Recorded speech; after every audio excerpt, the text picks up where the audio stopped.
good afternoon, everybody. Can everybody hear me okay? Microphones are working great? Okay, thank you. Thank you all for coming this afternoon. My name is Paul Espinosa. I'm a professor and filmmaker in the School of Transborder Studies here at ASU. For those of you not familiar with the school focuses on Latino populations on both sides of the border. Today we're here to discuss the recently released film Cesar, Chavez. We're going to hear from a number of speakers this afternoon, and we also are going to have plenty of time for questions from the audience. So I really encourage all of you to think about the discussion and have some questions for us. Just one housekeeping note, the restrooms are outside to the right and then down the hall and to the right, so anybody who needs to use the restrooms, that's where they are. Probably, I hope all of you know that the film is currently playing throughout the greater Phoenix area at many Harkins theaters. Hopefully, many of you or all of you have actually had a chance to see the film prior to today. The film was released on March the 28th, about 10 days ago, ostensibly to celebrate the birthday of Cesar Chavez, who would have been 87 on March the 31st. The film is directed by Diego Luna, a Mexican actor and a director, probably best known for his performance in Y Tu Mamá También, which was directed by Alfonso Cuarón, about, I think, in 2001, I believe. This new film, Cesar Chavez, is Diego Luna's second directorial effort. The screenplay was written by Keir Pearson and Timothy Sexton. Pearson previously received an Oscar nomination for his writing on Hotel Rwanda. Sexton co-wrote Alfonso Cuarón's film Children of Men. And Pearson worked directly with the Chavez family and the foundation to secure the rights for the story. The film stars Michael Peña in the leading role of Cesar Chavez.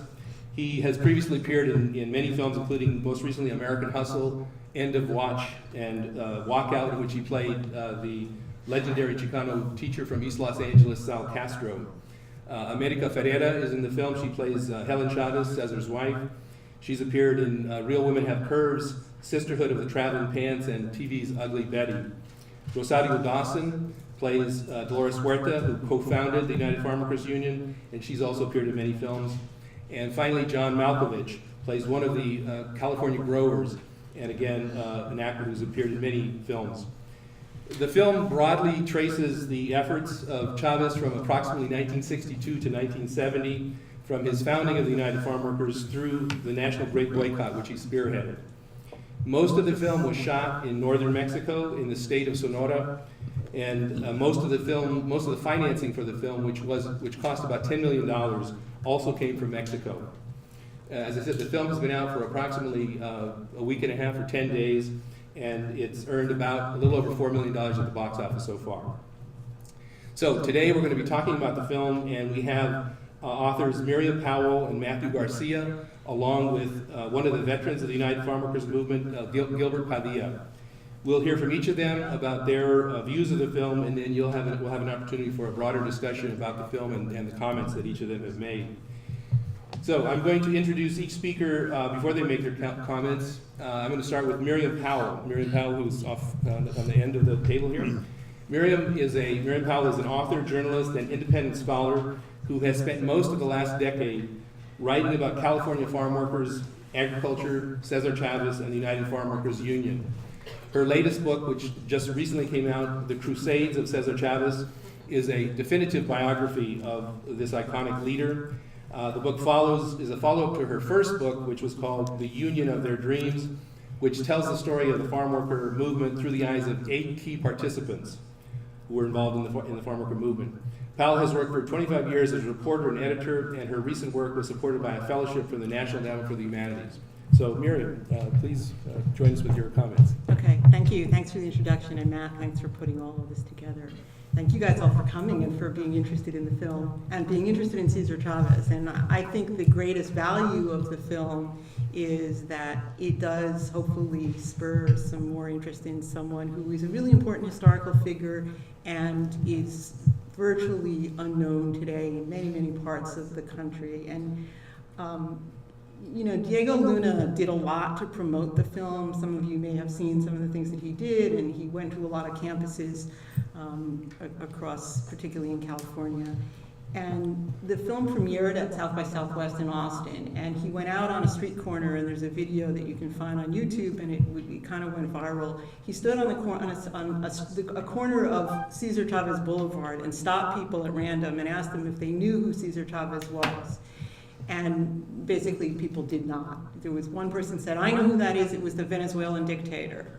And someone else said it was the boxer. And finally one person was able to identify him as a labor leader. So I find this, as someone who's written about Cesar Chavez, it's why I wrote the biography, because no one knows about him. So I think from that point of view, there is a value in any movie being made about Cesar Chavez, because it helps to at least introduce him to another generation. I mean, you guys are all interested in the subject and probably already knew something about him before you saw the film, but we'll be interested to hear your reactions. So as a historian, my reaction is that it's a movie. It's not history, and I think we should discuss it in those terms. Movies should be entertainment. They're not designed to be history lessons. It's important for people to recognize that there's a difference between what happens in a movie that is a fictional account, even if it is based on real events, and what the real events were, and it'd be interesting to compare the reality to the fiction. My sort of criticism of the film as a viewer, I'm obviously not a typical viewer. I know way too much about this to be viewing it from a point of view of someone who doesn't know anything. But I think there are two issues with it. One, you mentioned the script, which was written by Keir Pearson, and he's given credit as the script writer. But in fact, in discussions about the film in various places, Diego Luna and others who were involved in the film, like the producer, Pablo Cruz, said that they worked so closely with the Chavez family that there were times when the family's revisions to the script that they submitted were longer than the script itself. So I think it's notable that Keir Pearson has not been involved in any of the promotion for the film. He has not spoken about it. I doubt that the film that was produced that the script of the final version bears a lot of resemblance to the script that Keir Pearson wrote. It'd be interesting if some enterprising person wanted to try to talk to Keir Pearson about that. And so my other point about it is that it is very much the family's film. When I first started reporting about the farm workers in 2005 and talked to members of the Chavez family, they were already looking for the right person to make the film. They have retained very tight control over Cesar Chavez's image for many years and for many reasons. And they were looking for someone who would have sufficient prestige to make a movie that would, hopefully make an impression on the world. But they also wanted someone who would give them basically total control over the script. And so I think you see a lot of things in the movie that are a reflection of the family's version of events, and there's a value to that. It's good for them that they found someone to make the story that they wanted made, but it is very much the history as told by principally the middle son of Cesar Chavez. I wrote an op-ed about the film in which I said essentially that I think the actual events are more dramatic than what is in the film, and we can talk about specifics of that later, but there's a couple of examples for those of you who saw the film where the events that are portrayed, I think, were sort of so stripped of their context that they are actually less dramatic and less exciting than what happened in reality.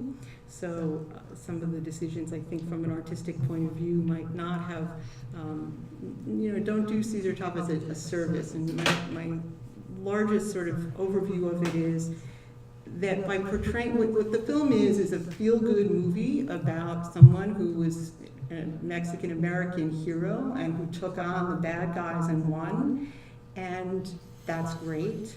But by stripping it of all the context, in a way it does him a disservice, in my view, because I think you don't see the brilliance and the coalitions and the strategic decisions, and you don't see why he did things. And I realize that in a movie you can't get into everything, but even within the time frame of the movie, there was a lot that could have been done to, I think, convey more of why he was successful. I question whether people who didn't know the story when they went into the movie or go to the movie and don't know what the boycott was or what the March to Sacramento was or what the fast was about, whether they come out really with an understanding of those events. And hopefully it spurs more interest in them, but that's my overall take. Thank you, Miriam. Our next speaker is Matthew Garcia, who is the director of the School of Historical, Philosophical, and Religious Studies here at Arizona State University. Matthew previously taught at the University of Illinois, Champaign-Urbana, the University of Oregon, and Brown University. And his most recent book is From the Jaws of Victory, The Triumph and Tragedy of Cesar Chavez and the Farm Worker Movement. This book won the Philip Taft Award for Best Book in Labor History in 2013. Garcia was also the outreach director and the co-primary investigator for the Bracero Archive Project, which was the recipient of a National Endowment for the Humanities grant and received the Best Public History Award from the National Council for Public History. Matthew. Thank you. A little bit closer? Yeah? Okay. So I wanted to start by just recognizing some greatness in the room, and that's by way of our organizing a series of events and brought veterans of the movement here. So I wanted to acknowledge their presence. First of all, the man on my left, Gil Padilla, who will get a fuller introduction in a second, but Gilbert was someone who was important to both me and Miriam in writing our history, but most importantly, a co-founder of the movement who started with Cesar in 1956 in the Community Service Organization, went with him to Delano and started the National Farm Workers Association, and eventually put together the United Farm Workers from the activism of the Filipino strikers in Agricultural Workers Organizing Committee, merging with the NFWA. So Gilbert saw, actually I said 3 decades, actually 4 decades. I said 3 this morning, it's actually 4 decades of this history. So he has a wider view of things than any of us in the room. Also, we're graced by the presence of Gretchen Lowy and Mario Bustamante from El Centro. Gretchen has been written about extensively in Miriam's book, and as well as Mario, and they were instrumental in trying to bring democracy, and for a time bringing democracy to the Union, particularly in the 1970s. Mario, in particular, with his brother Chavez, was part of a group that won a strike that Cesar Chavez did not approve of in Salinas. And for a short time, there was democracy and there was hope that was dashed in 1981. But I invite them to reflect. Also Humberto Garza, who has been a scholar of the movement, scholar of community service organization, and accompanied Gilbert Padilla with us today. And so we're benefited by all of these great witnesses in the room, and Scott Washburn, who was there at the beginning, and his wife Nancy, in the Fast for Love. And today we went to the Santa Rita Center where Cesar Chavez fasted, and we laid a plaque and commemorated the veterans of the movement in Arizona, which is still an unwritten history. So, and Scott was there at every single day of the fast, and he met Nancy there too. So that's a special moment and a special history. And these are people that I want to invite to speak at any moment because they probably felt the movie more personally than me, but I would say this: I've written about this film, and so I'm not going to restate my position.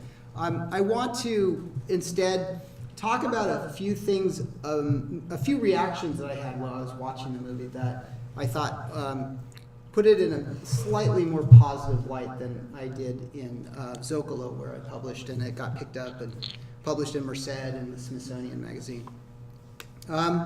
First of all, in watching the film, it became apparent, in spite of the control of the family, as Miriam mentioned, that they had read the history. Even though they got the history wrong in very notable ways. There was a moment where I sat with my wife and fellow colleague and scholar Desiree Garcia, where the story turns in terms of the boycott. And it goes from being a national boycott to an international boycott. And that was an incredibly important moment. It was in 1969. And in fact, other people will talk about the internationalization of the boycott happening earlier. And you have, because Miriam said this is fiction to some extent, you give poetic license. I was just happy that the internationalization of the boycott was in the film. I benefited greatly from talking to Gilbert, of course, but also talking to another man, Jerry Brown, not the governor Jerry Brown, but Jerry Brown, who really innovated in the boycott, helped really hone the collective efforts of the United Farm Workers into a strategy that eventually went to England. So as we were watching the film, Desiree digs her fingers into my arm and says, "They read your book, they read your book," because other than Jerry and his dissertation, I was the one that had written that chapter.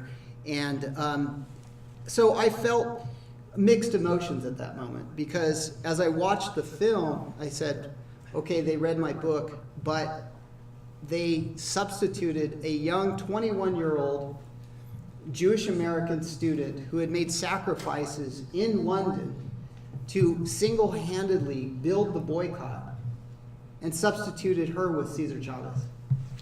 So that was very problematic to me. On the one hand, I felt that they were doing a service to telling the international story.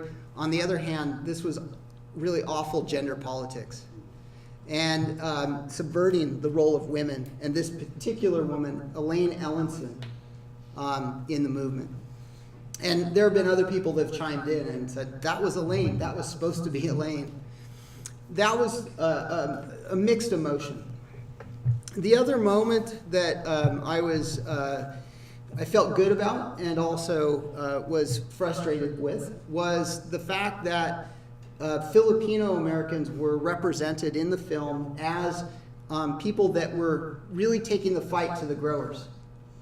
However, in my estimation, the Filipinos, and particularly a very important leader, Lariat Leon, who was an amazing organizer. He traveled from Alaska down to Arizona and back up again, and he was someone that was very much important to the Filipino workers, and he led a strike in 1965 that really pushed Cesar Chavez.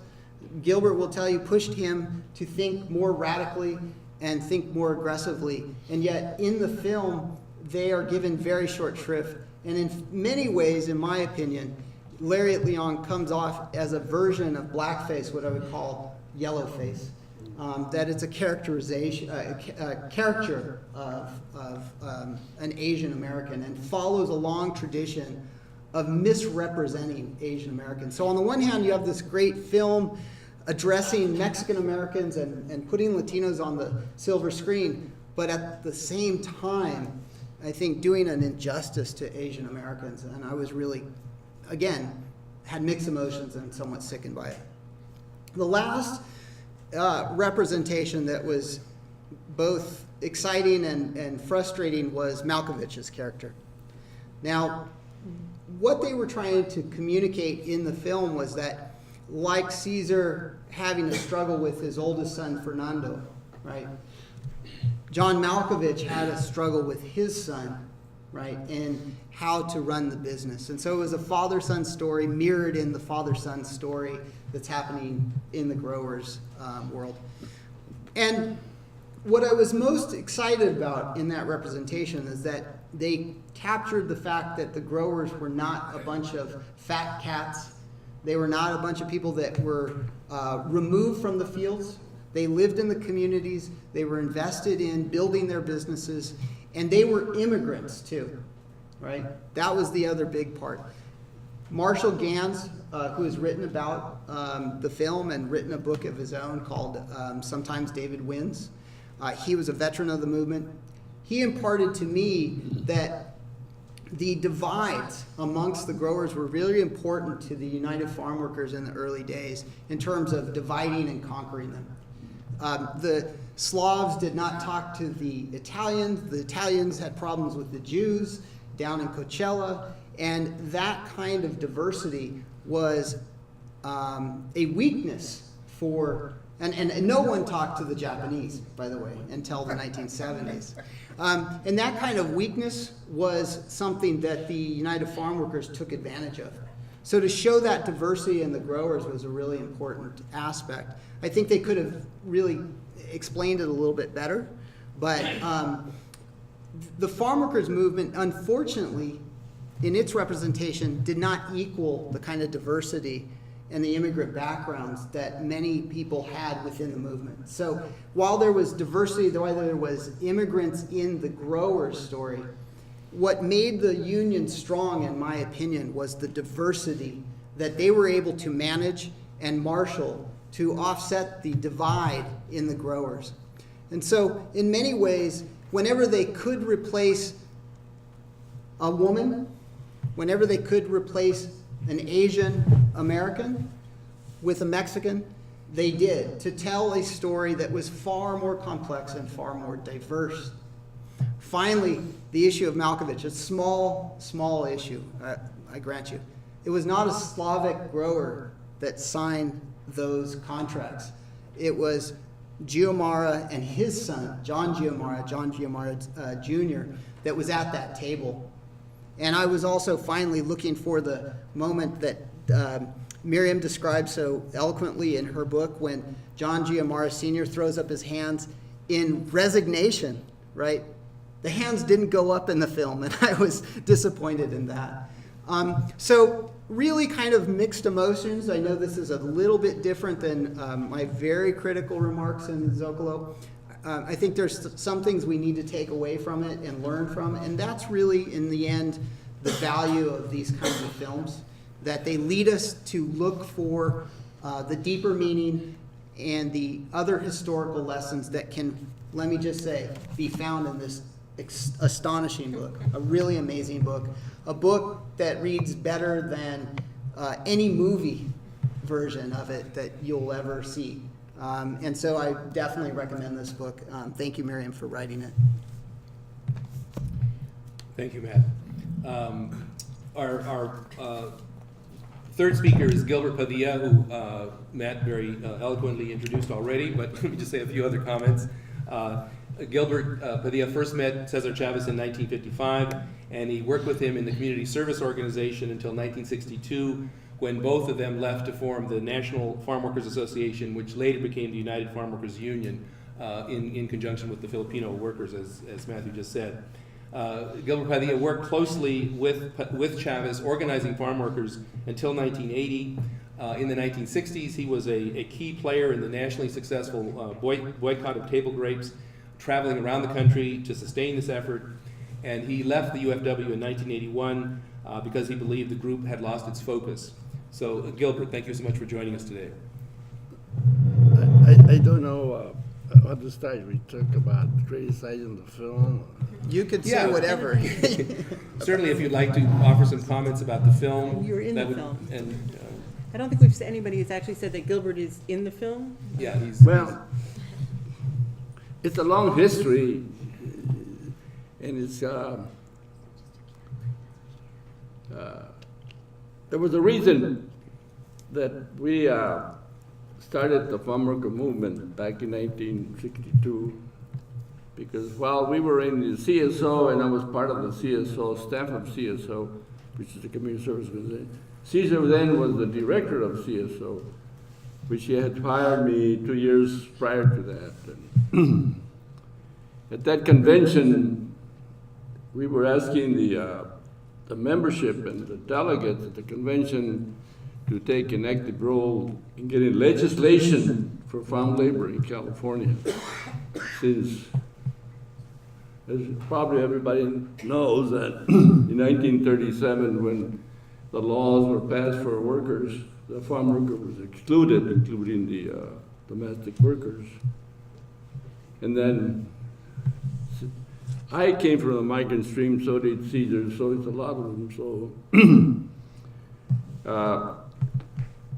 the CSO didn't want to get involved, because there was a farm worker organization in existence, the Agricultural Organizing Committee of the FFL-CIO in Stockton, California, headed by a man by the name of Norman Smith. And also, there was other little groups that tried to organize farm workers prior to that. Dr. Ernesto Galarza tried to organize farm workers in the 50s and the 40s. And in fact, I became a member of Galarza's organization in 1948. Those are always being defeated and had been defeated. And then during the war, we all went to the war, came back, they brought the braceros, and it was a hard time getting the braceros out of the fields. So it got to be messy, and this is one of the biggest fights in CSO to get some legislation. For example, the unemployment insurance compensation, and putting toilets in the fields, et cetera, et cetera. Well, it didn't happen, so Cesar said to me he's gonna resign. He was the director, and asked me if I would join him to go organize farm workers. And of course, it was a very difficult situation at the time. Anyway, we started it, right?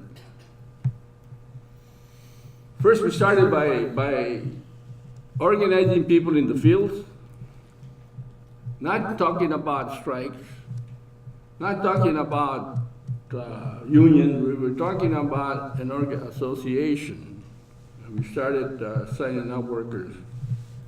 And Cesar moved from LA. He was at the National CSO. He moved to Delano. He said to me, I moved to Delano because Richard, my brother, lives there. Helen's sisters live there. And if we fail, I'll be with family. And I said, well, I'm going to move from Stockton to Hanford because I got a job there and I can stay there. And I had 4 kids then.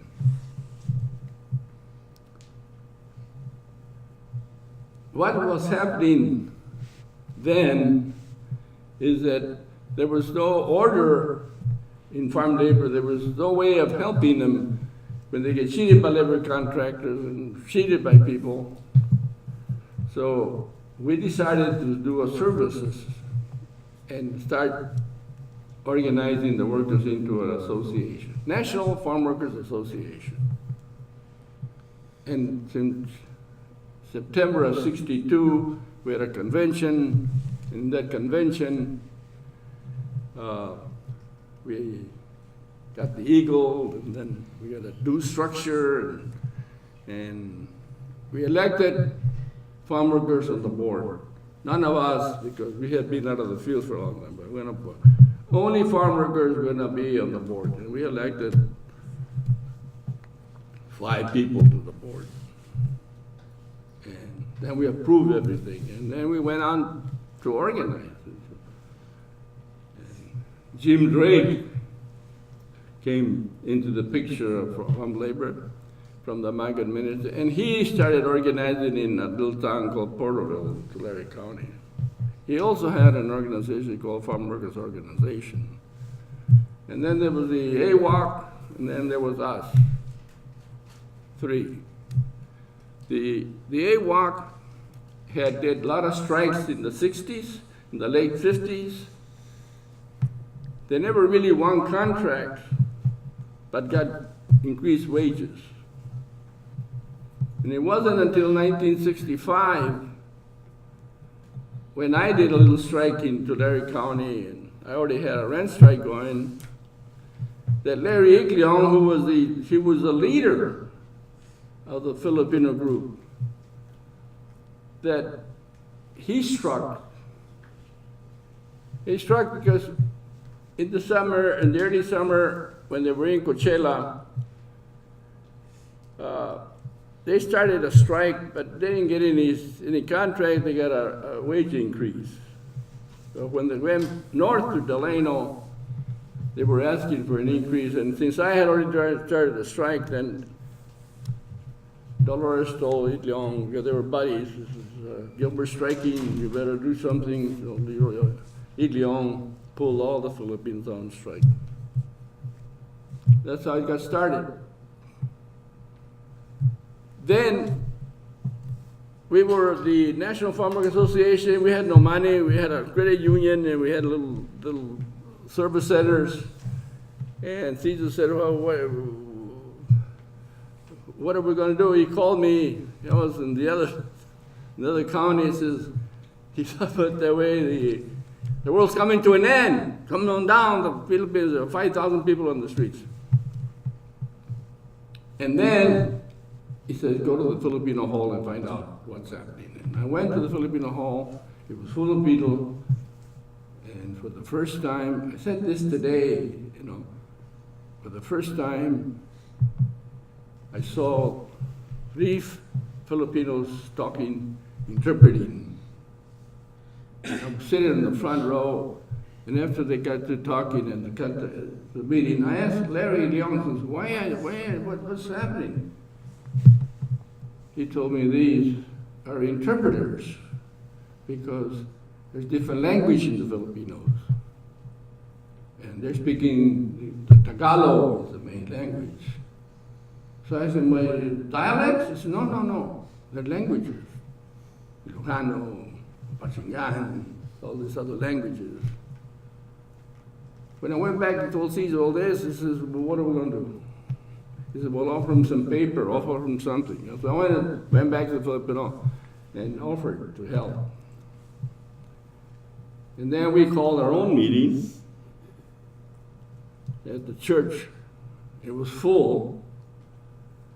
And there we decided to join the strike with the Filipinos. No, the Filipinos are the ones that started the strike. And then a week later, we joined the strike. And then the Filipinos had a Filipino hall, and they had a kitchen, and this is when we merged. And they invited us to join. We joined, and they offered their kitchen, and we ate there. We learned to eat Filipino food. We learned to deal along with the Filipinos for the first time, because for generations the Filipinos had the camp, the Mexicanos had the camp, and the Puerto Ricans, not very many Puerto Ricans had their camp. We never talked to each other. We never knew each other. We never talked to each other. We didn't know. That strike brought us together in that Filipino hall, and we got together. A lot of problems.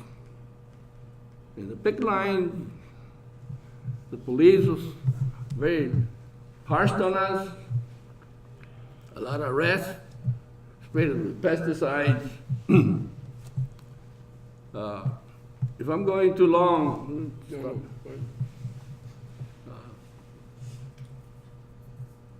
That happened in 1965. By November, the crop was over.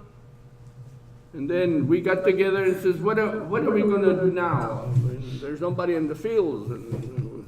So what do we do? That day, November, the boycott was born.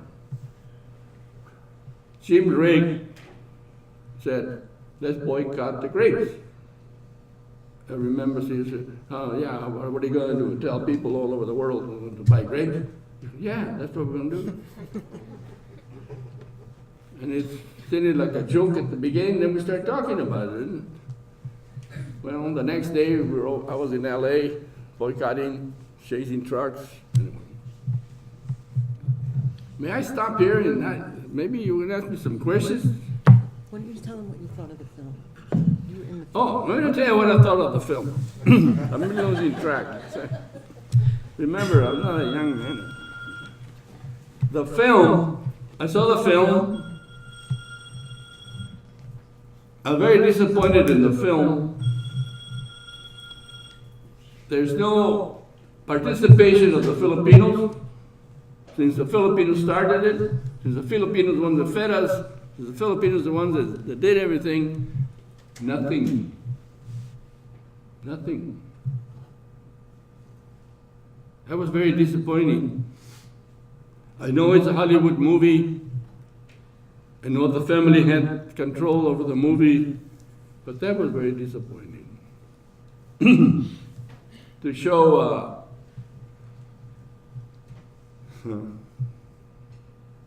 how do I criticize it without sounding like sour grapes? But, you know, it was disappointing to see that the people who did the work, people who were out there,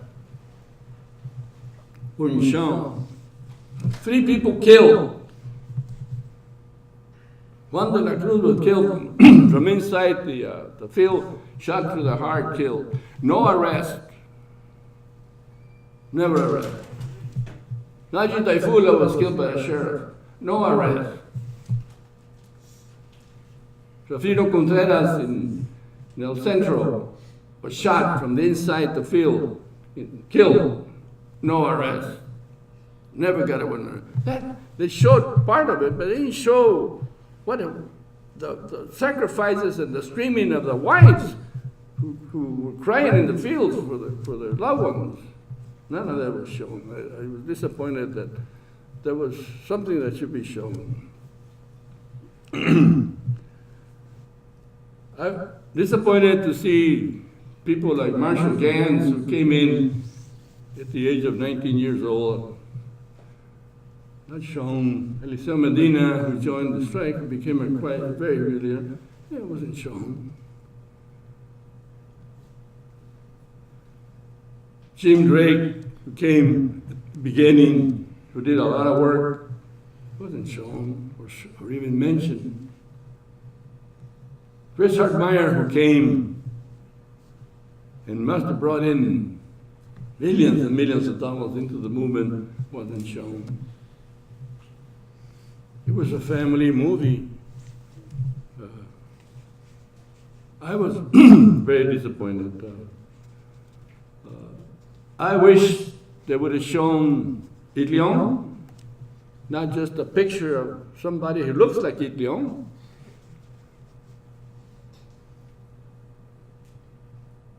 I wish they had shown the women who suffered in the picket lines when the men left the pickets in the winter. The women took over the picket lines. That wasn't shown.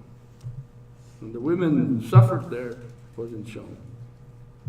That was my disappointment.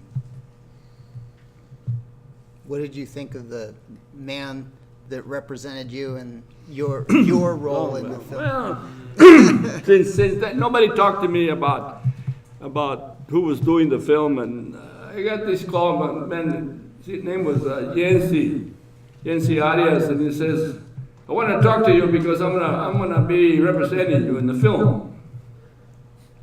And I said, "Oh, who the hell's doing the film?" Somebody's doing the film. And I said, "Well, come on over." So he came over, and him and his wife, and I estaba hablando en español, you know. I speak Spanish, but I'm Puerto Rican and Colombian. Oh.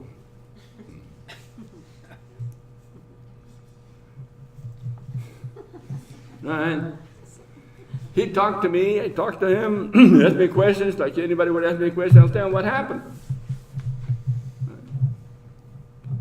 And then I got a call from Michael Peña. He says, "What is Cesar like?" I said, "Well, short and dark."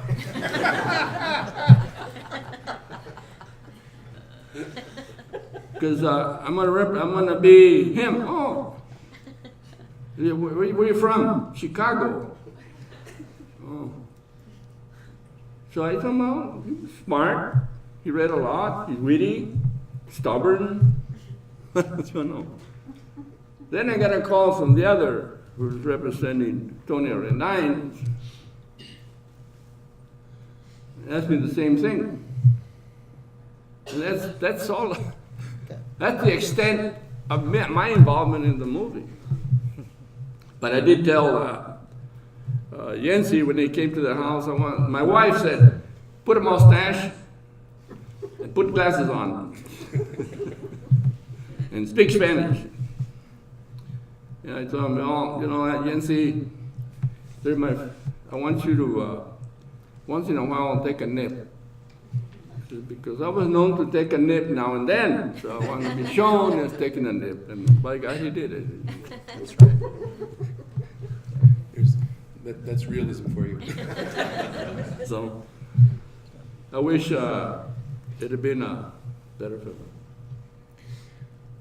Well, thank you, Gilbert, for your observations as a first-hand participant in all this, and I think that your comments, I guess, emphasize some of the challenges of what happens in a big movie, but the sort of nuances, well, maybe even more than nuances, really, that so many levels are not really part of the final product.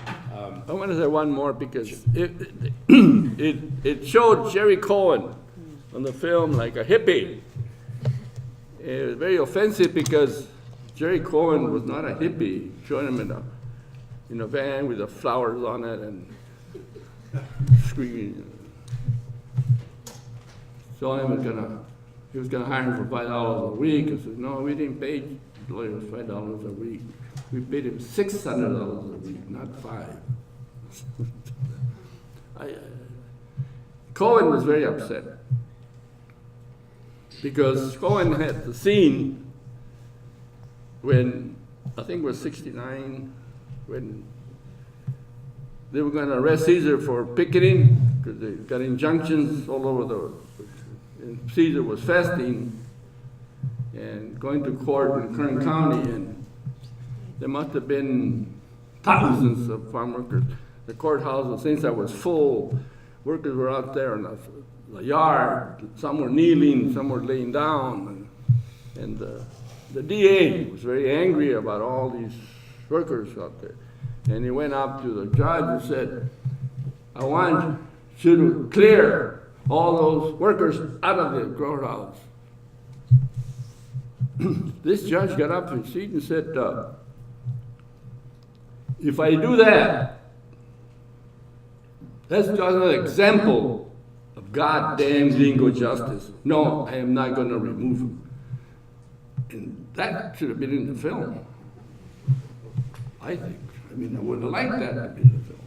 Yeah, I could add something to that from that it was in the film originally too, because that goes to the cuts and the changes that were made at the request of the family, because Jerry Cohen worked with Keir Pearson in terms of constructing that scene, and that scene came during the fast, during the first fast in 1968, and the fast that is in the movie. And it was such an example of the strength of the fast and the way in which it brought people together and was a tool for organizing that courthouse, which had been enemy territory, belonged to the farm workers for the first time. So the decision to cut that at some point during the process of the film, to my mind and to Gilbert and to Jerry's and others, weakens it's a missed opportunity to show what the power of the fast really was. Yeah. And also the diversity, because I think basically the film ends up pretty much eliminating a whole bunch of different characters that were quite diverse in terms of their background, and so we're sort of left with a film that sort of portrays mostly one man who seems to be working alone against these very difficult odds, but we don't get any of the sense of the complexity of what was really going on there. And particularly, I guess, it really, from what I know about Chavez, he really wasn't somebody who worked alone at all. I mean, basically, he was an organizer. So the whole thrust of what he was doing was working and organizing many, many people, and that really doesn't come through very clearly in the film. And again, because I think as several people have said, the opportunity here is tremendous because so many people have no knowledge at all of Cesar Chavez, or even of the civil rights movement, or there was a civil rights movement that involved Mexican Americans in the United States. It's something that's become a lost chapter of history. And so clearly something like this has tremendous possibilities for, basically at least informing a broad audience about these issues. Even though it is a Hollywood film, it has some opportunities to do that, and those seem to be, kind of missed opportunities, basically, in terms of, what they've actually given us in the final analysis. Well, I think we'd also like to engage in some dialogue with you all in the audience and hear some of your comments or reactions to the film, and certainly any of us would be happy to answer questions or comments that you have. So please feel free to, yeah. I have a comment. Yeah, I received my master's in Latin American history here at ASU. The emphasis in the history of Mexico, Mexican American history, Chicano history. I thought it was an excellent movie. So can you start over so everybody can hear? My name is Leonardo Macias Jr., and I received my master's in Latin history here at ASU with an emphasis in the history of Mexico, Mexican history, Chicano history. I saw the movie 2 Sundays ago at the Harkness Theater here in Southern Hills Mall, and I thought it was an excellent movie. But then my main comment about the movie is that it was a little bit on the short side. I expected it to be just a little bit longer. So that's my main critique of the movie. Although I did think it was an excellent movie on the life of Cesar Chavez. Thank you. Thank you for your comment. Other comments or reactions? Yeah, over here. Thank you all for being here. I just had a question. Depending on what they're saying, they can hear. The portrayal of not just the children, but the children and parent relationship, the different ones throughout the movie. Because one of the things that myself, a historian of social movements, that sort of like sometimes get lost in the shuffle is the way that these movements could actually affect not just husbands and wives, but also the children of the movement. I think in the movie most obviously with Fernando Chavez, the oldest son. So I was wondering how all of you thought that the filmmakers sort of handled the issue of that these children who are oftentimes involved in the movement, but in many ways are affected by this movement work that other children who aren't in these movements don't ever experience. How were your kids affected by the movement? How are children affected? How were children affected by the movement? I'm glad you asked that because the children was affected by the movement in an extremely positive way. All of the Huelistas, all the children of the Huelistas are today professional. I have strikers who couldn't speak English at the time, whose kids are doctors today. This compadre of mine, he couldn't speak English in 1965. He sent a child to medical school, and a daughter to communication, and one finances work with Miss Barney. My daughters and sons, I got 8 kids. Even though I was very busy, I still had 8 kids. 6 daughters. The daughters, only one daughter graduated from high school. None of them graduated from school until they got to be 18, and then they left and went to get their EGDs, and then they went to school on their own. 3 of them are now anesthetists, nurse anesthetists. My oldest daughter went to work for American Airlines, became management, who's now retired. My son does furniture thing, what do you call it? He goes to houses and makes them look pretty. All of them got educated. All of them, the kids that I know the workers that came in. Oh, I don't think one of them came back to the fields to work in the field. And the ones that did became supervisors or foremen, and some of them became contractors and growers and stuff. I haven't heard that any of the Huelistas kids were back into the field, or they were successful, all of them. It's very strange. Tony Orendain, who also came from Mexico, who never learned to speak English, and stayed in Texas, who started with me at the beginning. His 2 kids are lawyers, and the 3 kids are doctors, and lived in South Texas. Dolores' kids are all professors. I mean, I'm not professors, I'm lawyers, doctors. The ones that didn't become successful mostly were Cesar's kids, except for one, but the other one didn't. But the workistas, the workers and the families, they all became very successful. I'd like to invite Miriam to say something about the children of Chavez. I'll start by saying that I've had a very difficult relationship with Paul Chavez, who is a major shaper of the film. In fact, so there's one story about the children of the movement, and then there's also Paul Chavez, who I think in many ways has benefited from the legacy of Chavez and protected it in such a way that it's made it hard for historians to write about the movement.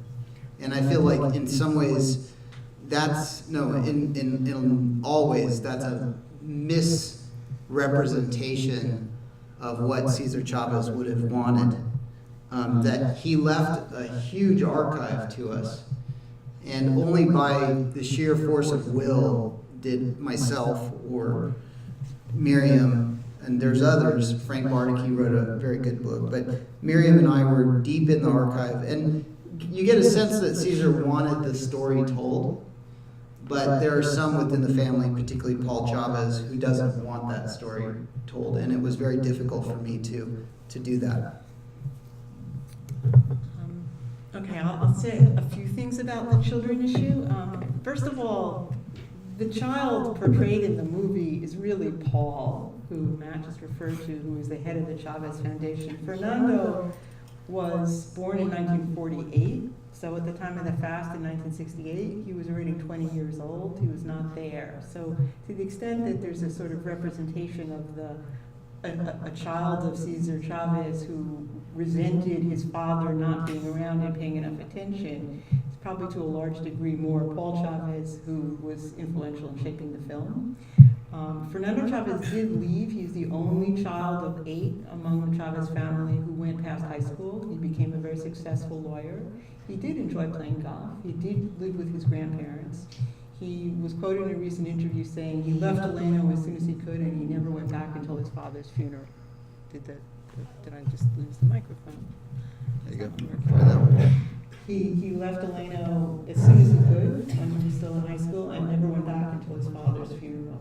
So there's no question, I think, that there were tensions, both among, and if you talk to people who were around Cesar Chavez's children at that period of time, they did resent him, and it makes it in some ways more ironic that most of his kids have ended up sort of living off the movement or living off the reputation of their father. That's what Matt referred to.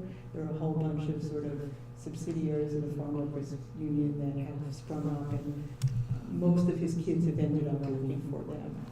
So I think Gilbert's right. For many of the kids, even though it was hard on them, and you've talked about that sometimes too, Gilbert, how you've also talked about how your children suffered for, but the kids turned out well and they benefited from the experience in the long run. I want to say something about one other father-son relationship, which has been mentioned before, and that is the grower in the movie, portrayed by John Malkovich. As Matt said, that character is really John Jamara, who was the lead grower and ends up signing the contracts, and whose son, John Jamara Jr., was a Stanford-educated lawyer and represented his father during the negotiations, and to this day runs the Jamara Company. And the reason that he's portrayed as a Slav grower, as I understood it, was partly because Malkovich is Slavic and wanted to portray a Slav, so, okay, whatever. But I kind of want to use this discussion to come back to the farm workers and what the union meant for farm workers at the time and what conditions are like for farm workers today, because fundamentally I think, this is to the extent that this is a teaching moment from the film, one of the things that I would like for you guys to come away with is to think a little bit about farm workers and what their conditions are like. And I guess that's one of my criticisms of the film also, is that I don't think you understand from the film even what victory meant. You see a lot in the film about what conditions were like and how tough they were. And I have, friends who grew up in the city who cried watching the film, seeing what it was like to be a farm worker at that period in time. And yet, again, there's kind of a missed opportunity because there is no explanation of what victory means when it comes. What did it mean to a farm worker to work under a contract? That's something that people like Mario Bustamante could speak to, what it meant to be able to sit across the table from a grower and negotiate a contract with them. Just the tremendously empowering experience that was, in addition to just the basic bread and butter things like having water and bathrooms and things like that. So that was what victory meant.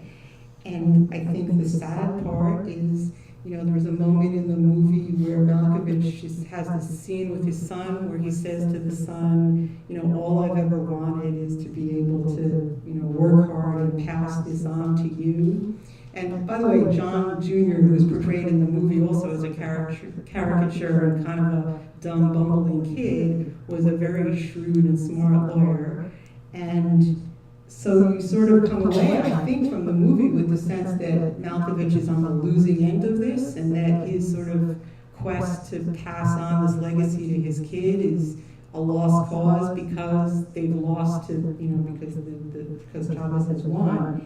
And today, at this very moment as we speak, John Jamara Jr. runs the Jamara Company. It is an enormously successful enterprise. It has not had a union contract since 1973. And so, you know, there's another part of the history, and I think it's fine to make films that have Hollywood endings, but it's good, as Matt said, and I think it's the value of this kind of a conversation, to also think about what really happened afterwards and where farm workers are today.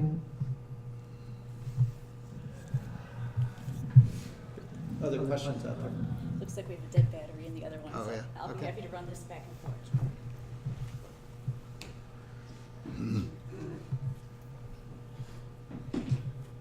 It's you're actually leading into the question I wanted to ask because I was aware of Cesar Chavez, but I wasn't aware of the actual history of the movement, and so I'm curious. I read your review in Zocalo before I saw the movie last night. I read it before, so I was already tuned to some things. Something I'd like to hear from all of you about is the failures of the United Farm Workers after the strike. I read that there was a dark period of Cesar Chavez after this movie, and that the farm workers didn't really achieve much, and they certainly didn't achieve what they were capable of, at least what the movie showed. So could you talk about kind of after the movie, what happened and why you think it didn't achieve what it could have? The question is, why did the union fall apart? The question is, Well, let me start by saying that it still had a ways to go in terms of achievement. And in 1975, it achieved something that was extraordinary. It was collective bargaining rights recognized by the state of California in the Agricultural Labor Relations Act.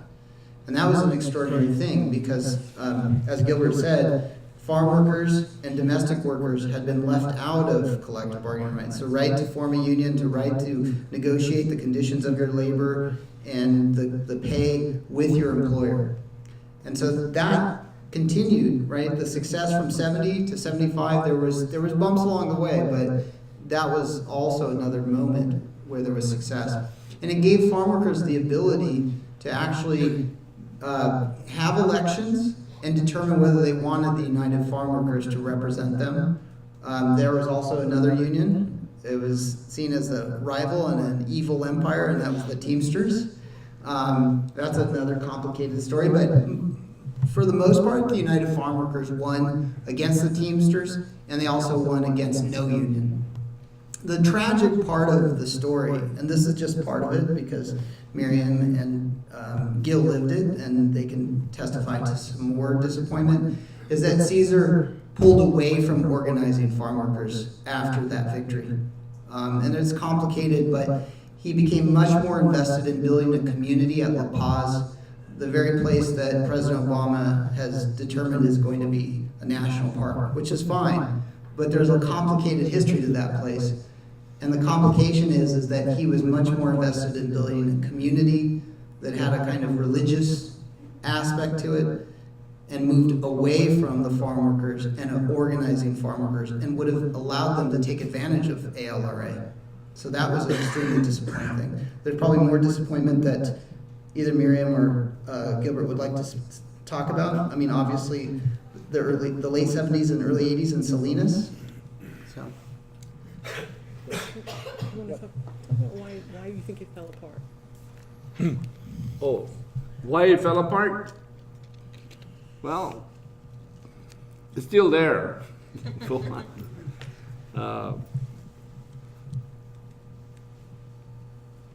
This is a very difficult question for me, you know, because I never wanted to leave. I wanted to stay there the rest of my life. I wanted to retire there.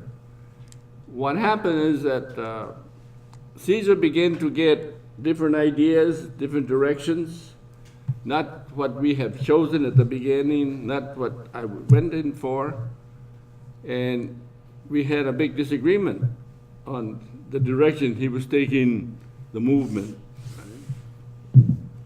And he was implementing programs that were not favorable to the movement, that weren't something I liked or wanted, and he changed. It wasn't the Cesar that was witty, that was smart, was compassionate. It changed. And I didn't understand why, even though I asked the rest of the board and that something was wrong, something was going on, and nobody believed me. And in 1981, I resigned. Well, I was asked to resign because I was disagreeing with the direction we were going. And a lot of us that work in the movement with no pay left, like Marshall Gans, for example, who was very dedicated. His brother Richard.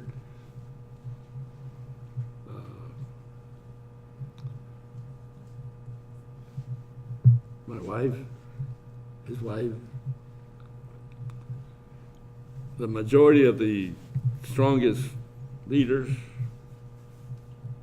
who could be sent anywhere and make something happen left. And he's surrounded with his family. Sad. But things happen and organizations go up, go down. My hope is that someday it'll go up again and do whatever it's supposed to do. But that's what happened. And I've known him since 1956, so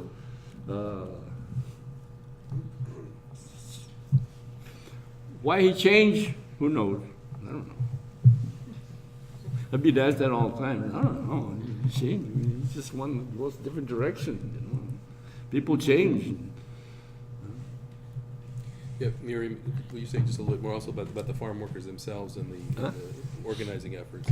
Sure, and I think what Matt talked about is really important, and it obviously goes beyond the scope of the movie, but the passage of the Agricultural Labor Relations Act in 1975, which was a tremendous victory for the farm workers, and to this day, it's the only law in the country that provides a framework for collective bargaining and unions.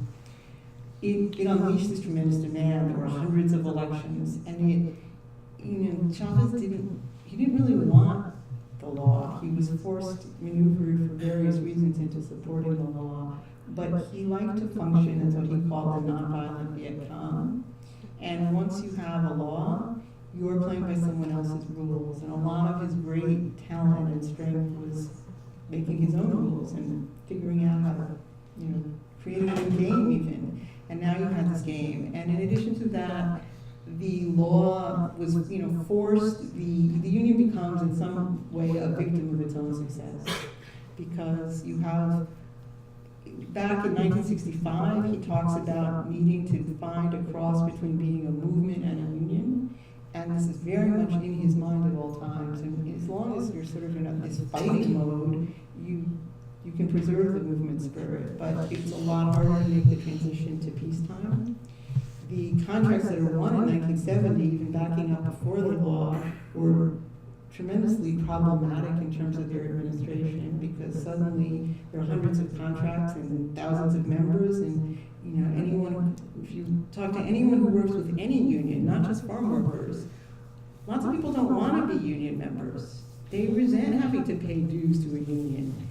And there has to be some rationale for that, and they want service. And so after the law is a really important watershed. It creates this whole bureaucracy. You've got hundreds of contracts. When you win an election, you have to negotiate a contract. Then you have to administer that contract. The union had a medical plan, it had a pension plan, it had a service center.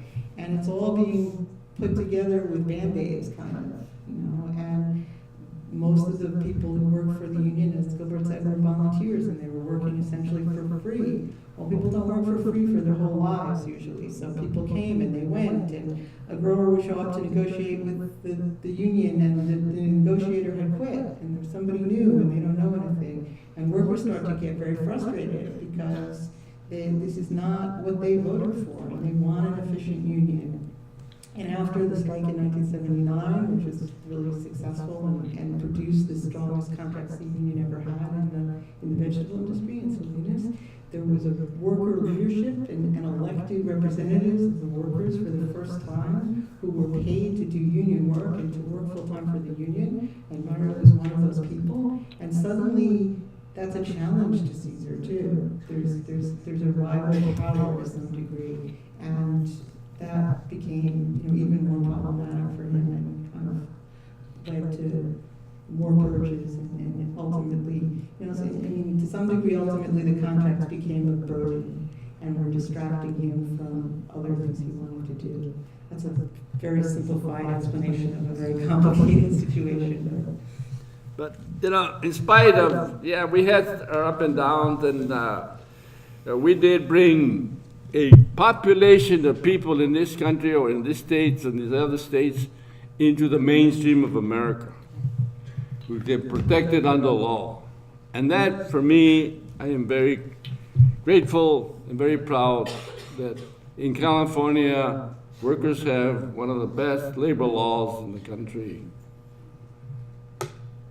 They have water, they have shades, they have toilets, they have all the benefits, and they have a forum which they can complain to, whether they want a union or don't want one, or they want to build an association. They have that privilege and that right. And that is what makes me happy and keeps me alive today. Thank you.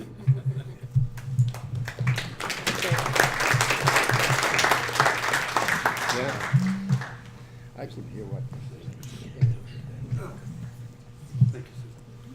Well, I just have a couple of questions, and one of them would be, and maybe it's in your book that I haven't read, nor have I seen the movie, so I'm at a disadvantage, but what about Cesar's idea of the Raza Unida part? I mean, was that also You have to tell me what you're saying. did he have any involvement at all? He didn't support the Raza Unida. What's that? He didn't support the Raza He Unida. didn't at all? No, I'll answer that. What did I think about that? What do I need about, what did? Cesar's relationship with the Raza Unida party. He didn't have a relationship with the Raza Unida Party, no. And then I guess my other question to the authors is, what do you feel about the books that had been written during the time, Levy's book, and Griswold de Castillo on Cesar Chavez? What's that? That's for me. The best books that were written during the time were Delano by John Gregory Dunn and Salsipuedes by Peter Matheson. Those came out in about 1969, both of them. I think those are really worth reading for anybody who wants to capture a sense of what the movement was like. They did a very good job, each of them in a different way, of being on the ground and really capturing the sense of it. Dunn is a little bit more skeptical and ultimately a little more accurate about where things are going. Peter Matheson, who died just recently, is a brilliant writer, and it's a book worth reading, I think. Jacques Levy's book is an authorized book. He was a reporter who became he kind of worked for the Union, really. He became an aide-de-camp to Cesar. He was tremendously useful to me because I don't think he was a brilliant journalist, but he was a really, really good stenographer. And he had lots of access to everyone because they knew that they could both basically rely on him not to publish anything that would be difficult for Cesar. And also they had the ability to review the manuscript in advance. So he has hundreds of tapes also, he transcribed them, and they're all in the University at Yale. So he becomes a really good resource. He was, for example, with Cesar Chavez on the trip to Rome when he saw the Pope, and he tapes his feelings at the time. So there's a lot of really valuable information in his primary source materials. The book itself didn't sell very well, it's kind of hard to read, it's a little bit, so, it's again, I think, in keeping with the whole control of the image idea, hagiography, which is making people into saints, it's not that interesting. People are actually more interesting when you know more about them and you know their strengths and their weaknesses. And so I think a lot of the attempts to sort of shape the story didn't do very well. Miriam said it best. Levy's great contribution is the archive. It's pretty amazing, and anybody that wants to write about the farm workers movement, besides talking to the wonderful and very enlightening people that are still with us, and they're numerous, right? And I believe deeply in oral history. Besides that, you have to go to Yale, where the Levy papers are, and you also have to go to the Walter Reuther Library in Detroit at Wayne State. And Levy, I was really amazed at the wealth of information you drew from the Levy papers. I spent a year there, and it was a lot of work, and Miriam got a lot more out of them, in fact. So I really appreciate that. I would say there's one book that often is overlooked, and it's a very localized study of the movement, and it's about Coachella more than anything, and that's Mark Day's book, 40 Acres, which I really learned a lot from because I live very close. I come from the desert in some ways, and I really enjoyed that book very much because it talks about figures that aren't often talked about. Like Jim Caswell was this incredibly important character that funded a lot of the local movement in Coachella. You asked about Griswold del Castillo's Triumph of the Spirit, co-written by Richard Garcia. So just a disclaimer, Richard Garcia reviewed my book and called me a quasi-Marxist, whatever that means. But I find the book, and particularly Griswold del Castillo's association with it, unfortunate, because it really just contributes to the hagiography, and I think it perpetuates a problem in Chicano history in particular, which I'm very invested in, which is for us to be regarded as true intellectuals. And from what I see in that book is a no engagement with the archive and the complexity of the story at a time when it was fully, known to people. And they went beyond ignoring but perpetuating the hagiography. I have one thing to add on that. And Richard del Castillo, Griswold del Castillo is also the person who was selected by the state of California in conjunction with the Chavez family to write the official curriculum for various grades. You can read it online. When California adopted Cesar Chavez Day as a state holiday, part of the deal in the legislation was that there should be a curriculum that was adopted and that would be taught at different grade levels. And as Matt said, I think it's very unfortunate, but not surprising in some ways, that they found a historian who would repeat the story in the way that they wanted it told. There are mistakes in there. There are lots of factual errors. There's really no excuse for a historian to be making those kind of mistakes. And it's unfortunate that those mistakes then get passed on to school children all over California. So I think that that's a problem. Mark Day's book, I agree with Matt, and I wanted to say that it's available for free online. Is it really? Yes, with his approval, there's a website for anyone who's interested called the Farm Worker Documentation Project, which was compiled by Leroy Chatfield, one of the early aides, and he's put a lot of old manuscripts on there that you can read, and Mark Day's book is one of them. There's also a film on his website called Welga, which was made in 1966, and again, for anybody who wants to see what was really going on in 1966 as opposed to the Hollywood version, there's some great clips and you know, narrated by Luis Valdez. And it's a movie. It shows how sometimes documentary can be more dramatic than film. Let's hear from the documentarian.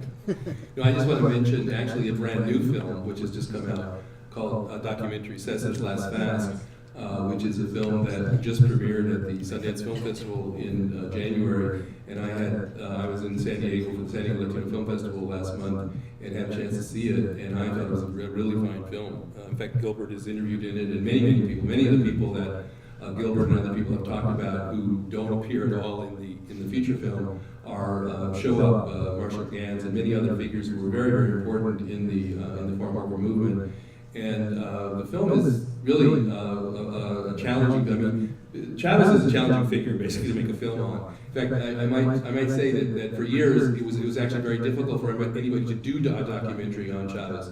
One of the first films that was ever done was The Fight in the Fields, and some of you may know it's a film that is shown in universities, but that film was done in 1996 after Chavez had already passed away, and there had been many efforts for years before that to do some kind of documentary on Chavez, and they ran into the exact same problems that we're talking about here, which is that Chavez himself, when he was still alive, and then the family after that, had wanted to have so much control over the way in which the story would be told, and essentially for any documentary filmmaker, that was really not an acceptable situation. So actually Chavez's story took a long time to be told. I mean, there's actually remarkably little interviews with Chavez himself that you'd have on camera that you'd want to have if you have a film on Chavez. So that's I think an unfortunate situation also, and that certainly the family's control over these resources for years and years and afterwards have made it even more difficult.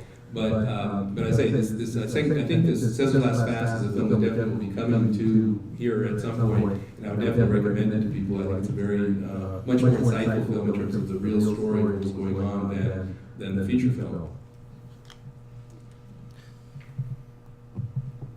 There's a question right here.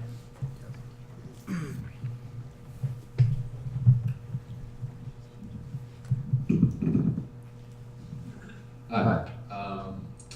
So in regard to film, especially historical adaptations, there's always that line between the maximum amount of exposure and authenticity.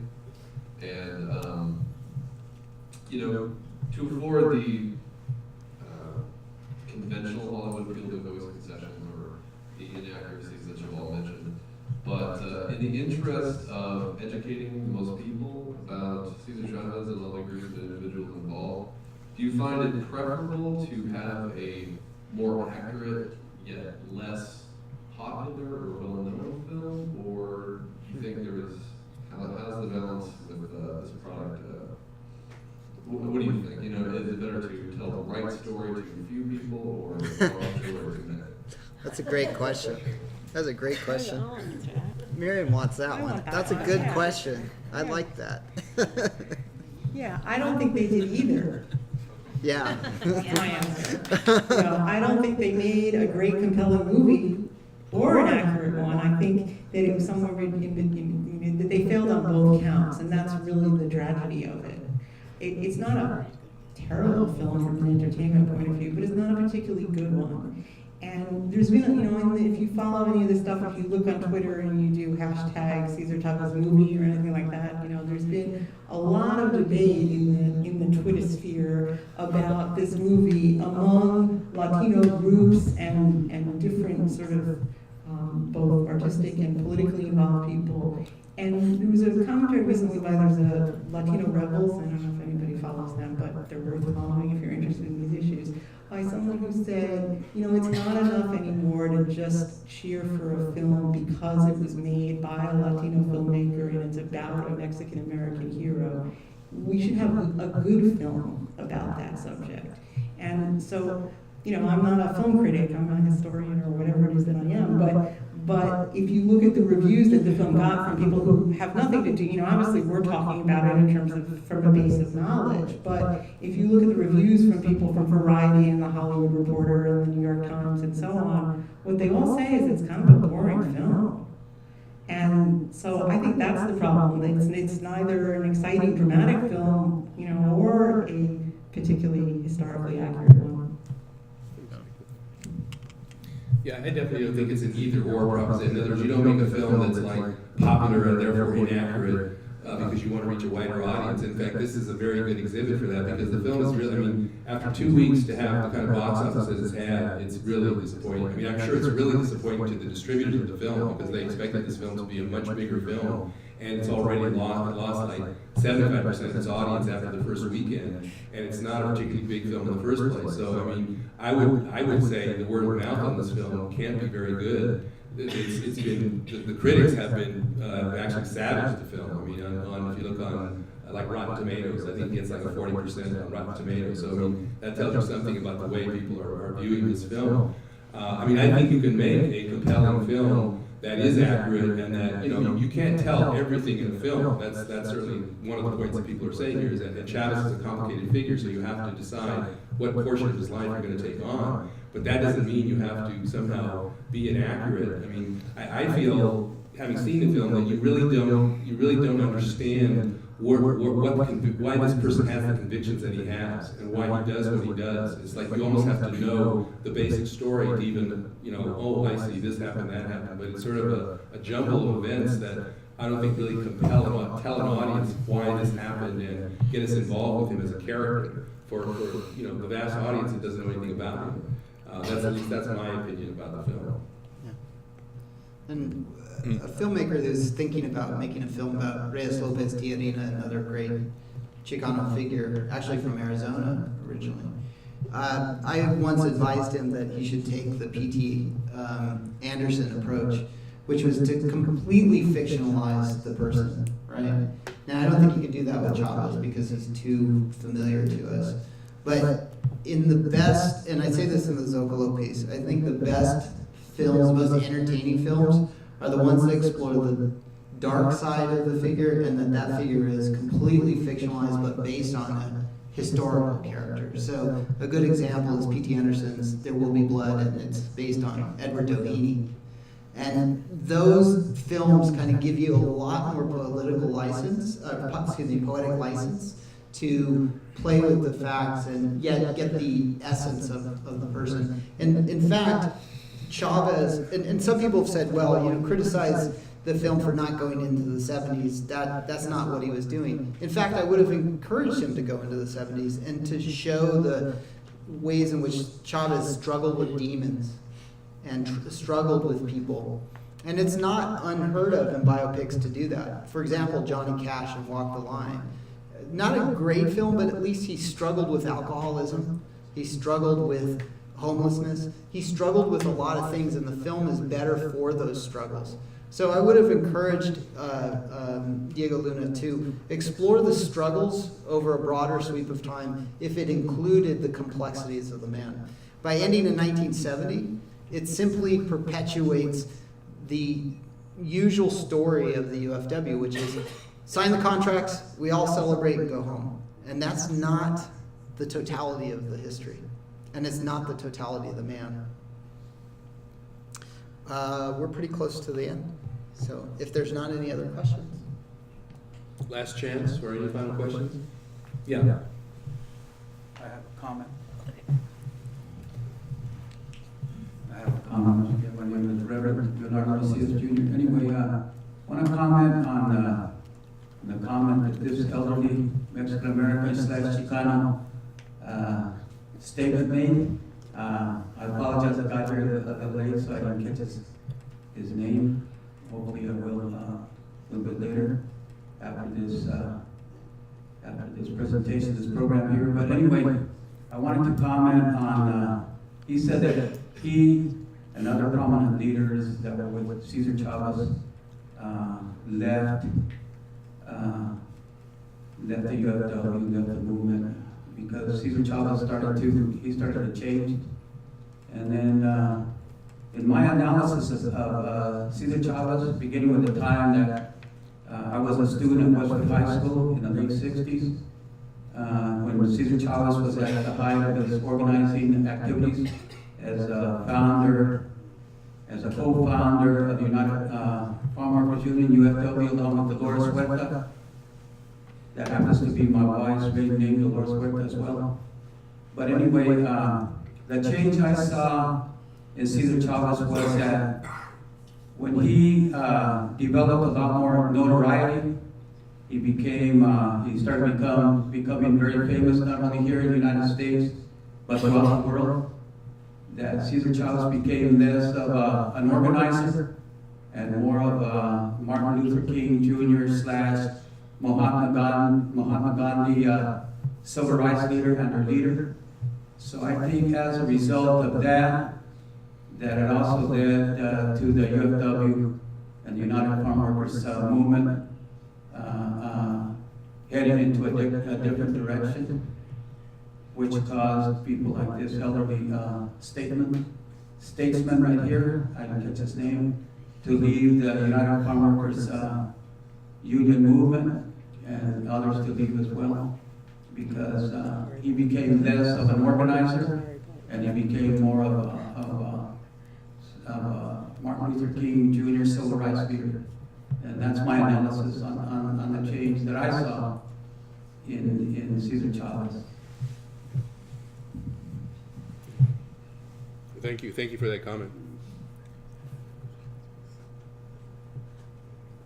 Well, I think our time is just about up, so I want to thank all of you for attending here today. Let's have a round of applause for our panelists.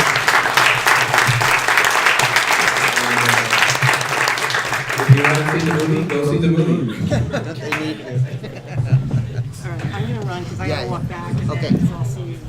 Actually,